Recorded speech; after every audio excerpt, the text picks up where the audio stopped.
Hola, ¿qué tal? ¿Cómo están? Bienvenidos a Proyecto Apocalipsis. Es un gusto saludarlos en nuestro encuentro semanal donde venimos estudiando la Biblia. Arrancamos hace unos cuantos meses ya allí en Génesis 1 y fuimos avanzando al punto, que el último tema que compartimos fue el capítulo 3 del libro de Éxodo, ya adentrándonos en la historia de Moisés. Siguiendo el orden cronológico de nuestros videos, hoy nos tocaría analizar juntos el capítulo 4 del libro de Éxodo. Sin embargo, lo vamos a dejar para la semana siguiente, ¿no? Para la semana próxima. ¿Por qué? Porque hoy queríamos hacer un tema especial, ¿no? Y bueno, ustedes ya vieron el título, Nacido para Salvar. Queremos hablar de Jesús, queremos hablar de su nacimiento, ¿no? En estas fechas donde muchas personas recuerdan el nacimiento de Jesús, más allá de todas las cuestiones, ¿no? Y de lo cual hay mucho debate también en las redes, el tema de, obviamente, el comercio en el que se ha convertido la Navidad, el origen pagano de muchos de los símbolos que se utilizan en la Navidad, lo cual es innegable, el hecho de que es cierto que Jesús no mandó celebrar el día en que Él nació, que tampoco lo tenemos exactamente definido cuál es, más allá de que se cree que en realidad Jesús nació allá por septiembre y octubre. Pero bueno, más allá de todo eso, esta es una fecha donde el año se está terminando, donde muchas personas reflexionamos, ¿no? En todo aspecto de nuestra vida y donde no está mal que venga a nuestra mente lo que significó el nacimiento de Jesús, ¿no? Creo que es una linda ocasión para poder compartir de Jesús con nuestras familias, con nuestros amigos. Por eso, más que nunca, yo los quiero invitar a que ustedes puedan compartir este video, ¿no? Si les gusta, si les agrada lo que van a escuchar, que lo puedan compartir este mensaje con algún amigo, con algún familiar, con algún ser querido, porque creo que es lindo poder terminar el año hablando de Jesús y en este caso de lo que su nacimiento nos enseña. Los invito a que ustedes puedan abrir su Biblia allí en su casa. Vamos a estudiar el capítulo 1 de San Mateo, del Evangelio según San Mateo, y la primera parte del capítulo 2. El otro evangelio, donde hay un amplio registro también del nacimiento de Jesús y agrega otras informaciones, es el libro de Lucas, ¿no? Por eso cuando uno quiere estudiar acerca del nacimiento de Jesús, lo tiene que hacer en los primeros capítulos de Mateo y en los primeros capítulos del evangelio de Lucas. Nosotros hoy en nuestro tema nos vamos a abocar a los primeros capítulos del evangelio según San Mateo, que tiene una particularidad, ¿no? El evangelio según San Mateo es un evangelio que está, obviamente, escrito para todos, pero Mateo cuando lo escribe pensando también que se estaba dirigiendo principalmente a los judíos, ¿no? Cosa que no pasa con otros de los evangelios donde le habla a los no judíos, ¿no? Y cada evangelio tiene su particularidad. En el caso de Mateo, la particularidad es que él le habla especialmente a los judíos y obviamente es un libro que Dios permitió que llegara a nuestras manos para que todos podamos estudiarlo y todos podamos aprender de él y sacar ricas lecciones espirituales. Sin más introducción, Mateo capítulo 1, entonces, en el versículo 1, dice genealogía de Jesucristo, hijo de David, hijo de Abraham. Y acá lo primero que tenemos que decir es que el arranque de este evangelio explica lo que yo les dije recién, ¿no? A quién estaba dirigido en primera instancia. Porque para un judío, obviamente, era absolutamente fundamental que el Mesías tenía que ser descendiente de Abraham, ¿no? Que era el depositario de las promesas de Dios. ¿Se acuerdan de ese tema? Nosotros ya lo estudiamos en nuestro canal, allí en Génesis capítulo 12, ¿no? Cuando Dios lo llama a Abraham, ¿no? Y todo lo que sigue y la promesa que le hace y le dice, y serán benditas en ti todas las familias de la tierra, ¿no? Y le está hablando justamente de ese Mesías que iba a venir de su simiente. Y el Mesías también tenía que ser descendiente del rey David. Hay mucho material al respecto también en el Antiguo Testamento, donde se habla de ese reino, ¿no? Que Dios iba a establecer para siempre en la descendencia de David y que se cumpliría justamente en la persona del Mesías. Por eso el hecho de que la genealogía de Jesús comience destacando a Jesucristo como hijo de David y como hijo de Abraham, o como descendiente, ¿no? Podríamos traducir de David y descendiente de Abraham, es absolutamente trascendente. El versículo 2 dice que Abraham fue padre de Isaac, Isaac padre de Jacob, Jacob padre de Judá, Jesús viene de la descendencia de la tribu de Judá, y sigue la genealogía, ¿no? El arbolito genealógico, continúa y lo sintetiza en el versículo 17, Mateo, donde dice, así desde Abraham hasta David son 14 generaciones.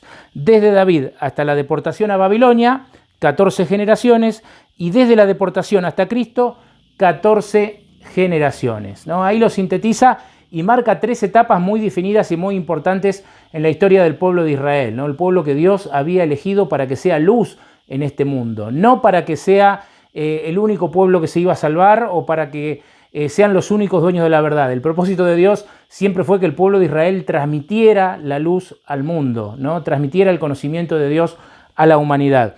Y acá lo divide en 3 partes, ¿no? Desde Abraham hasta David, es decir, la época patriarcal, ¿no? Desde Abraham hasta David. Desde David en adelante, la época de los reyes, más allá de que antes que David estaba Saúl, ¿no? Quien no agradó a Dios. Pero desde David en adelante, la época de los reyes de Israel hasta la deportación a Babilonia, ¿no? Hasta que fueron llevados cautivos a Babilonia. Y luego, desde ese cautiverio hasta Cristo, otras 14 generaciones. Por eso este versículo sintetiza la genealogía y a su vez marca muy bien las 3 etapas de la historia del pueblo de Israel. Si yo avanzo acá con la lectura, podríamos decir que cualquier judío se sentiría absolutamente feliz, ¿no? En la época de Jesús, porque estaríamos hablando de un Mesías, hijo de David, hijo de Abraham. Sin embargo, ¿no? Hay algo que no podemos dejar pasar de largo, quizás lo escucharon alguna vez, quizás no, pero que es sumamente interesante. En las genealogías, en cualquiera de las genealogías bíblicas, ¿no? Que ustedes pueden buscar en distintas partes de la Biblia donde se encuentran, casi siempre la regla general es que se menciona a los varones, ¿no? Se menciona al hombre. Por eso dice, Abraham fue padre de Isaac, Isaac de Jacob, Jacob de Judá, ¿no? Y ahí sigue la lista, mayormente nombrando a hombres. Y si uno busca, como le decía, genealogías en otra parte de la Biblia, nos vamos a encontrar con que todos los integrantes de la genealogía son del sexo masculino. Sin embargo, Mateo, ¿no? Que le escribe a gente que estaba orgullosa de que el Mesías iba a ser de la simiente de Abraham y de la simiente de David. ¿Quién no quisiera tener a Abraham o a David en su árbol genealógico, ¿no? ¿Quién no quisiera tener tales personajes y decir yo soy un descendiente de Abraham, soy un descendiente de David? Por lo menos en el mundo cristiano creo que la mayoría nos sentiríamos orgullosos de eso, ¿no? Sin embargo, ¿qué es lo que llama la atención de esta genealogía? Que Mateo va a incluir, además de la Virgen María, que es mencionada al final, Mateo va a incluir el nombre de 4 mujeres, lo cual ya es algo extraordinario, o sea, es algo que rompe con el molde de la época. No se acostumbraba a nombrar a las mujeres en la genealogía, se nombraba a los varones. Sin embargo, parecería ser como que adrede Mateo va a incluir el nombre de 4 mujeres, ¿no? Y si yo les preguntara a ustedes, a ver, el nombre de qué 4 mujeres, además de María, agregó Mateo a la genealogía, ¿no? Por inspiración de Dios. Y uno podría decir, bueno, ahí tiene que estar Sara, ¿no? Partiendo de Abraham, ¿no? Tiene que estar Sara, tiene que estar Raquel, ¿no? Mujeres que han sido esposas de hombres importantes de la Biblia y que también han jugado un rol fundamental en la historia bíblica. Sin embargo, no se nombra a Sara, no se nombra a Raquel, ni ninguna otra mujer, ¿no? Del pueblo de Dios que se haya destacado por sus obras. ¿Sabes quiénes son las 4 mujeres que adrede? Vuelvo a insistir con esto, ¿no? Porque no hacía falta, para la costumbre de la época, no hacía falta nombrarlas. Adrede son nombradas. ¿Sabes quiénes son estas 4 mujeres que son nombradas? En el versículo 3, ahí se menciona a Tamar, ¿no? Dice, Judá fue padre de Fares y de Sara, con Z, cuya madre fue Tamar, ¿no? Y ahí se menciona, se rompe ahí por primera vez la regla de nombrar solamente hombres y se nombra a Tamar. En el versículo 5 dice, Salmón fue padre de Boz, cuya madre fue Rahab. Así que Rahab es la segunda mujer que se menciona en la genealogía de Jesús. Y ahí mismo dice Boz fue padre de Obed y su madre fue Ruth. Y Obed fue padre de Isaí. Es decir, la tercera mujer que se nombra es Ruth. Y la cuarta mujer, en el versículo 6, dice Isaí fue padre del rey David. Y David fue padre de Salomón por medio de Betsabé, que había sido esposa de Urías. Saben, lo único extraño no es que Mateo incluya el nombre de 4 mujeres en esta lista, lo cual no se acostumbraba, sino que más extraño aún es quiénes son estas 4 mujeres que son incluidas, ¿no?, allí en esta lista. Estas 4 mujeres, en primer lugar, tienen algo en común. Las 4 eran extranjeras, ¿no? Ya eso es otro punto que llama poderosamente la atención. Cómo Mateo, que le está escribiendo a los judíos orgullosos del Mesías que tenía que venir y que les dice que ese Mesías era descendiente de Abraham, descendiente de David, le incluye en la genealogía 4 mujeres que, además de ser mujeres, eran extranjeras, ¿no? Lo cual, reitero, ¿no?, estamos hablando y tenemos que comprender esto en el criterio y en el contexto de la época, ¿no?, de esa época en que esto fue escrito. Además de que eran extranjeras, hay otra cosa más que tienen en común. Por ahí, salvo Ruth, ¿no?, de quien la Biblia habla cosas buenas, ¿no?, en el registro bíblico, salvo Ruth, las otras 3 mujeres estuvieron envueltas en situaciones escandalosas o tenían un pasado que no era muy digno, ¿no?, en la consideración de la gente. Tamar, la primera mujer que mencionamos, ¿quién era Tamar? Nosotros lo estudiamos aquí en nuestro canal, cuando estudiamos acerca de Judá, ¿no?, y lo contrastamos con José, que estaba en Egipto. Tamar era nuera de Judá. Judá le había dado su hijo primogénito, que fallece, ¿no?, porque había desagradado a Dios, dice, y Tamar enviuda. Según la costumbre de la época, tenía que casarse con el hijo que le seguía. Se casa, o sea, Judá le da el segundo hijo, pero ¿qué pasa? Este también se muere. Entonces ya Judá no le quiso dar al tercer hijo, porque vaya uno a saber lo que se puso en su mente, ¿no? Y es entendible. Los 2 primeros hijos se casan con esta mujer, se mueren, no le quiso dar el tercero. Pero por derecho a ella le correspondía. Entonces, ¿ella qué hace? Se disfraza de prostituta y lo engaña a Judá y concibe de su suegro, ¿no?, del propio Judá. Esto lo vimos en nuestro estudio hace algunas semanas atrás. Y acá vuelvo a hacer el paréntesis y uno dice, ¿realmente valía la pena nombrar a esta mujer en la genealogía de Jesús? ¿O la podrían haber dejado? Mateo podría haber dicho, ¿para qué la voy a nombrar?, ¿no? Sin embargo, esta mujer es nombrada en la genealogía de Jesús. Rahab, que aparece en el versículo 5, ¿quién es Rahab? Rahab es una mujer extranjera que ayudó al pueblo de Israel cuando Josué manda a los espías a Jericó, ¿no? Esta historia está registrada en la Escritura, allí en el libro de Josué. Cuando manda a los espías a Jericó, esta mujer los ayuda a los espías israelitas. Pero ¿cuál era el problema? Esta mujer ejercía la prostitución, ¿no? Además de que era extranjera, ejercía la prostitución. Sin embargo, ella se arrepiente, obviamente, de su accionar, ayuda a estos espías y entrega su vida a Dios y termina habitando luego con el pueblo de Dios. Pero lo mismo, hacía falta, Mateo le podría haber recriminado a algún judío de la época, hacía falta, Mateo, poner a Rahab en la genealogía de Jesús, en la genealogía de nuestro Señor. Y la otra mujer que es nombrada, además de Rahab, Ruth y Tamar, ¿no?, que ya nos referimos a ellas, es Betsabé. Betsabé era una mujer que estaba casada, que un día se estaba bañando, evidentemente no cuidó mucho la privacidad de su baño, no sabemos si fue adrede o no, pero se bañó en un lugar donde la vio el rey David, que termina adulterando con ella, ¿no? Y luego David termina cometiendo otros crímenes, ¿no?, a partir de eso. Y finalmente, bueno, después David se arrepiente y demás, y se casa con Betsabé, pasa a ser su esposa, y de ahí vino el rey Salomón. Dios perdonó, evidentemente, todo ese pecado, pero de vuelta, hacía falta, si no nombramos mujeres, y ya que vamos a nombrar, podríamos haber nombrado a Sara, le podrían haber dicho a Mateo, podríamos haber nombrado a Raquel, pero me venís a nombrar a Betsabé, me venís a nombrar a Rahab, me venís a nombrar a Tamar, mujeres asociadas a tremendos escándalos, ¿no?, en la historia del Antiguo Testamento. Más allá de que después se arrepintieron, que Dios evidentemente perdonó, ¿no?, y estas mujeres fueron recibidas, pero ¿quién las nombraría adrede en una genealogía? Y más si estamos hablando de la genealogía del Mesías.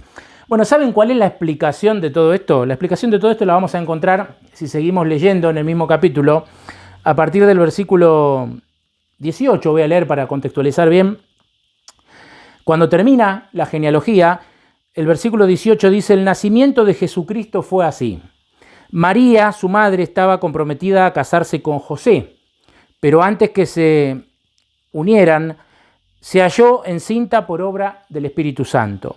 Como José, su esposo, era justo, no quería difamarla, por eso decidió dejarla secretamente. O sea, acá está implícito que José no se creía esto de que María había concebido el Espíritu Santo, ¿no? En primera instancia. Pensando en esto, dice: un ángel del Señor se le apareció en sueños y le dijo: José, hijo de David, no temas recibir a María por esposa, porque lo que ella ha concebido es del Espíritu Santo, ¿no? Evidentemente, Dios envía un ángel que le habla a José y ahí él va a comprender, va a entender, va a creer por sobre todas las cosas y va a aceptar, ¿no? Ahora, ¿qué más dice el ángel? Y acá viene la explicación. ¿Qué más dice el ángel? Versículo 21. Dará a luz un hijo y lo llamarás Jesús. Y da el significado del nombre Jesús. Dice: porque él salvará a su pueblo de sus pecados, ¿no? De vuelta, dará a luz un hijo, lo llamará Jesús, porque él salvará a su pueblo de sus pecados. De aquí el título del tema que estamos compartiendo: nacido para salvar. Jesús venía a esta tierra con un único propósito: salvar, ¿no? Salvar al pecador, salvar al ser humano de la condenación del pecado.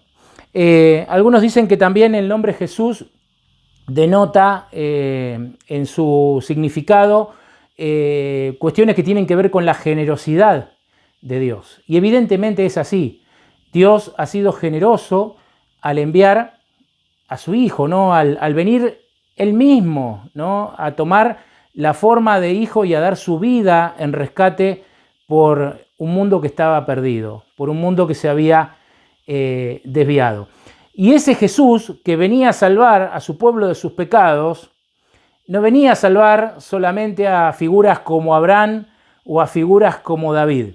Ese Jesús venía a salvar a mujeres como Tamar, a mujeres como Rahab, a mujeres como Betsabé, ¿no? Y a hombres como Judá también podríamos decir, ¿no? Que tampoco, también hay muchas cosas que no son buenas, ¿no? Que están registradas en la Biblia acerca de Judá, como también es cierto que las hay acerca del propio David también, ¿no? Jesús venía a salvar, ¿no? Era un Dios que venía a buscar lo que se había perdido, como el mismo Jesús de grande lo iba a decir después, ¿no? He venido a salvar lo que se había perdido. Sigue diciendo el versículo 22 que todo esto sucedió en cumplimiento de lo que dijo el Señor por el profeta: la Virgen concebirá y dará a luz un hijo y lo llamarán Emmanuel, que significa Dios con nosotros. Es interesante acá, ¿no? Tenemos que leer despacito y bien. Cuando el ángel se le presenta a José, le dice acerca del Mesías, ¿no? Que iban a hacer, acerca del niño, le dice: llamarás su nombre Jesús. Y acá, acabamos de leer, no dice llamarás, dice llamarán, o sea, está hablando de los demás. Llamarán, ¿no? Su nombre Emmanuel. Es como un título, ¿no? En cierta forma que se le iba a dar, y de hecho es lo que hemos entendido a lo largo de los siglos, ¿no? O sea, Jesús, quien vino a salvar, es Dios con nosotros, ¿no? Por eso ese es el significado de Emmanuel, es Dios con nosotros, ¿no? Algo más para agregar: cuando decías salvará a su pueblo de sus pecados, el término de, ¿no? No dice salvará a su pueblo en sus pecados, ¿no? O sea que mientras seguimos, aceptamos a Cristo y seguimos pecando, seguimos haciendo lo malo, seguimos quebrantando lo que Dios nos enseña, seguimos haciendo mal al prójimo, seguimos mintiendo, seguimos robando, seguimos calumniando. No dice en sus pecados, dice salvará a su pueblo de sus pecados, ¿no? No importa el pasado, no importa lo que hayas hecho, ¿no? No importa lo que he hecho, no importa el error que haya cometido, por más grande que sea, hay perdón, hay restauración, pero Dios me saca, me rescata y me pide caminar en una vida nueva, ¿no? Por eso me salva del pecado, no me salva en el pecado, ¿no? Y es apenitas un conector, ¿no? Una palabrita conectora, pero es fundamental entender esta diferencia. Muy bien, Jesús está claro que vino a morir por todos, ¿no? Que vino a dar su vida en rescate por todos, que vino a ofrecer salvación a todos. Esa es la primera parte de nuestro estudio. La segunda, para la cual vamos a ver la mitad del capítulo 2 de Mateo, es ¿qué hacemos con esta salvación tan grande? ¿Qué hacemos con este ofrecimiento que Dios nos vino a hacer tan generosamente a cada uno de nosotros? Y para eso arrancamos la lectura del capítulo 2, donde hay una historia muy conocida, muy simpática para los niños, la historia de los magos de Oriente, ¿no? Dice que después que Jesús nació en Belén de Judea, tal cual estaba escrito en el Antiguo Testamento, esto estaba profetizado, en día del rey Herodes, unos magos llegaron del Oriente a Jerusalén. Eran sabios, ¿no? Eran personas sabias, personas intelectuales, quizás diríamos hoy, ¿no? Eran intelectuales de Oriente, personas de buena posición económica, de mucha cultura, de mucho conocimiento. Esos eran estos personajes, ¿no?, que iban a aparecer en el nacimiento de Jesús. Y preguntaron, dice, ¿dónde está el rey de los judíos que ha nacido? Porque hemos visto su estrella en el oriente y hemos venido a rendirle adoración, dicen estos sabios, estos magos, estos reyes, ¿no? Al oír esto, dice que el rey Herodes se turbó, se inquietó, y toda Jerusalén con él, y convocó a todos los principales sacerdotes y a los escribas del pueblo, y les preguntó dónde había de nacer el Cristo. ¿Sabían o no sabían la profecía? ¿Conocían o no conocían dónde había de nacer el Cristo los dirigentes religiosos de la época? Este texto nos indica que sí lo conocían, ¿no? Porque le citan un texto que en el Antiguo Testamento, si ustedes lo buscan, está en el libro de Miqueas, capítulo 5, versículo 2, allí al final del Antiguo Testamento, y justamente lo que cita dice este pasaje, en Belén de Judea, porque así está escrito por el profeta. Tú, Belén de Judá, de ningún modo eres la menor entre los príncipes de Judá, porque de ti saldrá un guiador que apacentará a mi pueblo Israel. Claramente está hablando del Mesías prometido, ¿no? Entonces Herodes dice que llamó en secreto a los magos, indagó de ellos el tiempo exacto en que había aparecido la estrella, y enviándolos a Belén les dijo, vayan y averigüen bien por el niño, y cuando lo hallen, háganmelo saber para que yo también vaya y adore, les dice Herodes, lo cual evidentemente era un engaño, ¿no? Al ver la estrella, los magos sintieron inmensa alegría. Al entrar en la casa vieron al niño con María, su madre, y postrándose lo adoraron. Entonces abrieron sus tesoros y le ofrecieron dones de oro, incienso y mirra. Y avisado en sueños que no volvieran a Herodes, regresaron a su país por otro camino. ¿Qué tiene de importante esta historia, ¿no?, registrada en el capítulo 2 del libro o del Evangelio según San Mateo?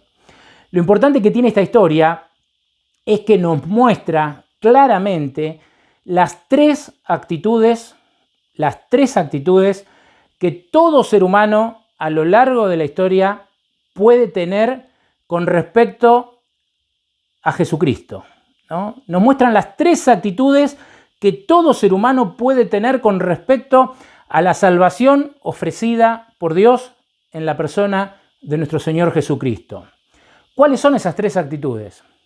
Bueno, claramente dice que los reyes o sabios que venían de Oriente venían con un propósito, ¿no? Lo leímos recién. ¿Cuál era el propósito de ellos? Hemos venido a rendirle, dijeron, adoración, ¿no? La primera, la que yo deseo para todos nosotros, ¿no? La primera actitud que un ser humano puede tener ante este ofrecimiento tan generoso por parte de Dios es una actitud de adoración, ¿no? De rendirle alabanza, de rendirle culto, de rendirle gloria, ¿no? De rendirle nuestra vida a nuestro Dios, a nuestro Señor Jesucristo. Esa es la primera actitud que remarca esta historia. La segunda actitud podría ser la de Herodes. Dice que Herodes se turbó, ¿no? O sea, turbó viene de turbión, tiene que ver con las tormentas en el mar, una figura muy, muy conocida para la gente de esa época que estaban ahí cerca del mar del Galilea, y cuando veían una tormenta, ¿no?, y cuando venía el turbión, las aguas agitadas, ¿no?, para un lado, para el otro, así se puso Herodes cuando se enteró de esta noticia. tramó un plan engañoso que no le resultó, ¿no? Donde quiso engañar a los sabios de Oriente para que le dijeran a dónde estaba. Ellos después fueron avisados, volvieron por otro camino. Pero entonces la segunda actitud que cualquier ser humano puede tener con respecto a Dios o a Cristo o al Espíritu Santo es rechazarlo, ¿no? Rechazarlo. Y Herodes también representa a aquellos que tristemente expresan hasta odio, ¿no? Por la idea de un Dios. Aquellos que reniegan, aquellos que insultan, hay quienes se burlan, ¿no? También de Dios. Todo esto es muy triste, ¿no? Todo esto es muy triste. Hay quienes atacan, ¿no? a Dios y quienes atacan a las personas que hablan acerca de Dios. Todo esto representa Herodes. Ahora bien, si estás escuchando este video a esta altura y no dejaste de escucharlo, difícilmente te puedas ubicar, ¿no? En ese grupo, o difícilmente aún en un futuro y alejándome de Dios, quizás yo podría eventualmente ubicarme en ese grupo, o vos, ¿no? que estás escuchando, difícilmente nos podamos ubicar en ese grupo de llegar a un extremo, ¿no? de odiar a Dios, de rechazarlo, de denigrar el nombre de Dios, de querer matarlo, ¿no? como era el deseo de Herodes. Difícilmente lleguemos a ese grupo, aunque separados de Dios podría ocurrir, ¿no? porque cuando uno se separa de Dios, lamentablemente la caída muchas veces no tiene límite, ¿no? Pero bueno, hablando en general, digamos que difícilmente nos podríamos ubicar en ese grupo. Pero ¿por qué digo esto? Porque lo que le quiero resaltar es la tercera actitud que todo ser humano puede tener con respecto a este mensaje y que es la más peligrosa de todas. Es la más peligrosa, es más peligroso que lo de Herodes, ¿no? Lo que viene a continuación. ¿Cuál es esa actitud? La actitud de los dirigentes religiosos de Jerusalén, ¿no? Porque nosotros leímos que decía que ante esta noticia que traían estos sabios de Oriente y que venían a adorar al Mesías, que venían a adorar al niño, Herodes se inquietó, se turbó. Y dice textualmente la Biblia, y toda Jerusalén con él. Cuando Herodes le pregunta acerca de las profecías, ellos abren la escritura y le dicen, ¿no? Le leen que tenía que nacer en Belén, le leen el detalle y le podrían haber leído otras profecías. Hay un montón de profecías mesiánicas, ¿no? en el Antiguo Testamento que anunciaban características que el Mesías iba a tener. Es decir, que esta gente se inquietó en primera instancia con la noticia, al igual que Herodes, pero a diferencia de Herodes no hizo nada. Se quedó en la indiferencia, ¿no? Y esa es la tercera actitud y es la más peligrosa de todas, la indiferencia. Porque lo de Herodes está pésimo, ¿no? Pero Herodes actuó en consecuencia de lo malo que él pensaba y de lo que él rechazaba, actuó en consecuencia de eso. Pero estos dirigentes se turbaron, se inquietaron, al igual que Herodes, pero a diferencia de Herodes, no hicieron absolutamente nada. Se quedaron en la indiferencia. Y se quedaron en la indiferencia no desconociendo la Escritura, se quedaron en la indiferencia conociendo las Escrituras. Porque ellos le leyeron a Herodes, ellos le dijeron, sí, van a ser en Belén. Ahora, ¿cuántos de estos que le dijeron a Herodes, sí, van a ser en Belén, fueron al pesebre junto con los magos? Por lo menos la Biblia no nombra a ninguno, ¿no? La Biblia dice que en el pesebre estaban estos magos, los pastores, ¿no? que se los menciona en el libro de Lucas, allí María, José, el niño, los animalitos, pero no se nombra a ninguno de estos. La indiferencia, el peligro más grande para los cristianos, la trampa más grande que el enemigo tiene para los cristianos, hacernos quedar indiferentes, con conocimiento quizás de la Escritura, pero indiferentes a la adoración, indiferentes al llamado de Jesús, ¿no? Por eso, en esta fecha particular y cerrando este año, yo quisiera dejarte este mensaje, ¿no? que hemos compartido, resumido muy brevemente en 2 o 3 palabritas.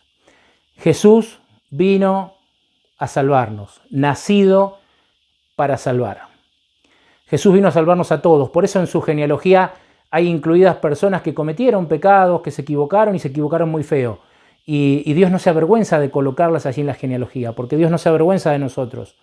Y no importa cuál sea nuestro pecado, cuál sea nuestro alejamiento de Dios, hay perdón, hay restauración y siempre hay un llamado de Dios para salir de ahí, para mejorar nuestra vida, para mejorar nuestros caminos.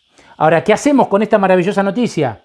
Y bueno, tenemos 3 respuestas, claramente, ¿no? Rechazar, atacar, no querer escuchar más, indiferencia, ¿no? La triste actitud de la indiferencia, o podemos responder positivamente a través de la adoración. Rendirnos en adoración a este Dios tan maravilloso, tan tierno, tan grande, tan omnipotente, tan inmenso, pero a la vez tan cercano a nosotros, que tomó nuestra forma para venir a salvarnos, ¿no? Para que Jesús pudiera pagar años después en la cruz por los pecados del mundo, para morir la muerte que nos correspondía a nosotros, ¿no? Como dice el profeta Isaías. Quiero invitarte en esta fecha a que puedas y podamos imitar la actitud de estos sabios de Oriente. Que nuestra actitud sea una actitud de adoración y de agradecimiento a Dios por este don hermoso de nuestro Señor Jesucristo. Que Dios te bendiga.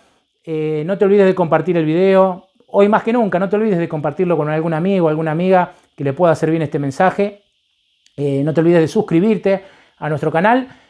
Todos los viernes estamos subiendo un video nuevo y los esperamos entonces la semana que viene para continuar con el estudio que veníamos haciendo y que por orden nos estaría tocando el capítulo 4 del libro de Éxodo. Que Dios los bendiga, que tengan una muy bendecida semana.